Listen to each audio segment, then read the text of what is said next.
Well, it happened. Donald Trump, the billionaire president from Queens, who Zohran Mandami called a fascist, was in the same room with the Marxist Muslim radical, also from Queens, who's going to be the next mayor of America's largest city, the center of capitalism in the Western world. And we expected a little more than we got. We expected fireworks, maybe some arguing. Needless to say, that is not what we saw.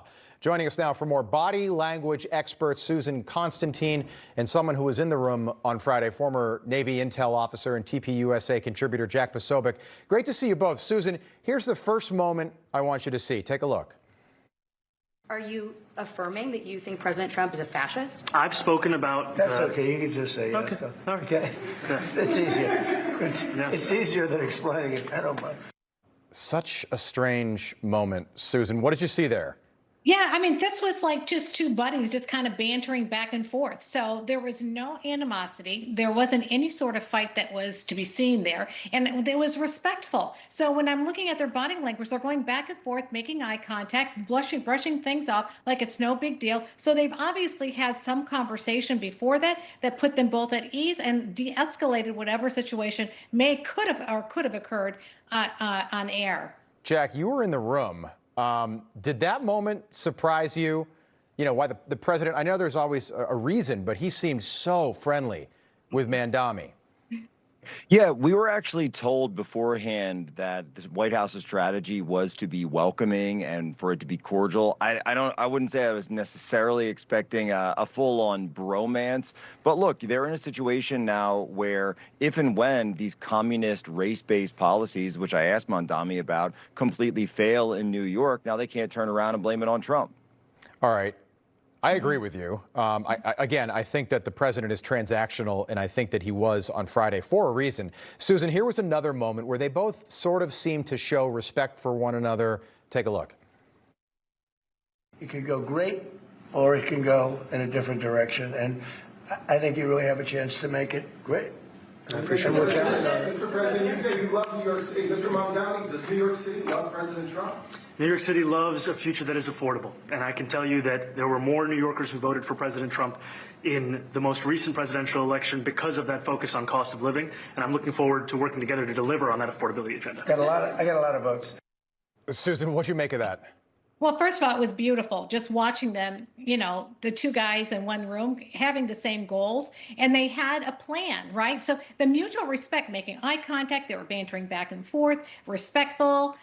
There was nothing about their body language that showed any sort of anxiety or anger or frustration and, tension, nothing. Really? And so nothing. Even with Mandami? Even with Mandami? No, that's his baseline.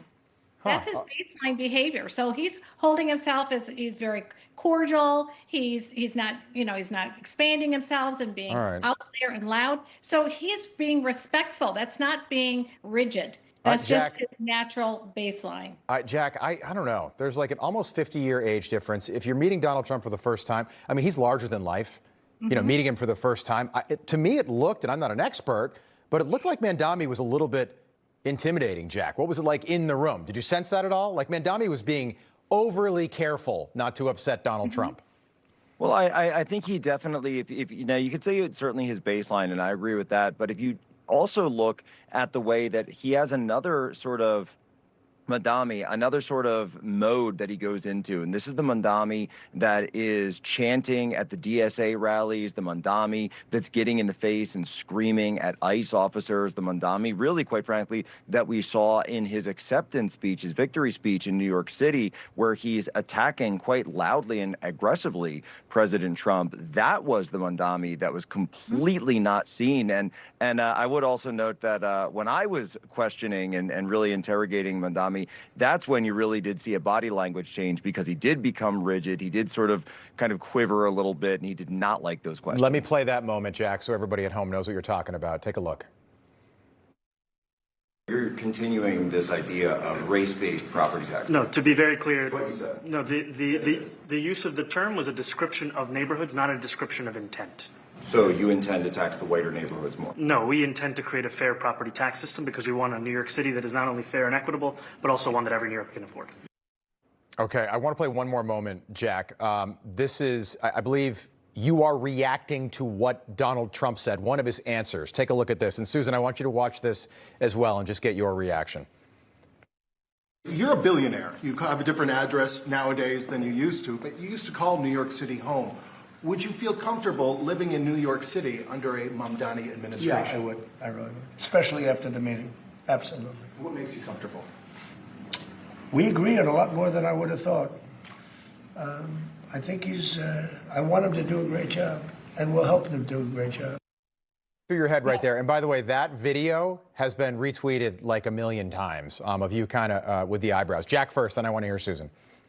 Yeah, no, certainly it was a surprising answer. I know the earlier video with me asking him got way more retweets, but people were saying that I was walking away. No, I was actually going to talk to somebody who was on the other side, and then I moved to a different spot so I could get that question in. But what about the eyebrow roll? Oh, no, I was surprised. I was surprised you're going to Okay, say so it. you were reacting. Yeah, Trump basically said we agreed on a lot. Susan, what'd you see? That was totally what it was. It was an unexpected surprise. So you saw your lower brows raise, and then the center ones, and then causing these horizontal lines right across your forehead. So I analyzed you pretty well. So those are what we call, the eyebrow raisers. That's consistent with surprise, but it happened so fast it was a flash. So it was on and off, and there was a confirmation glance, which was to your friend there. And I think you might have said, "Are you ready to go?" or something to that effect, and you guys moved away. So I want to make a point to. Behavior has to do a lot with context.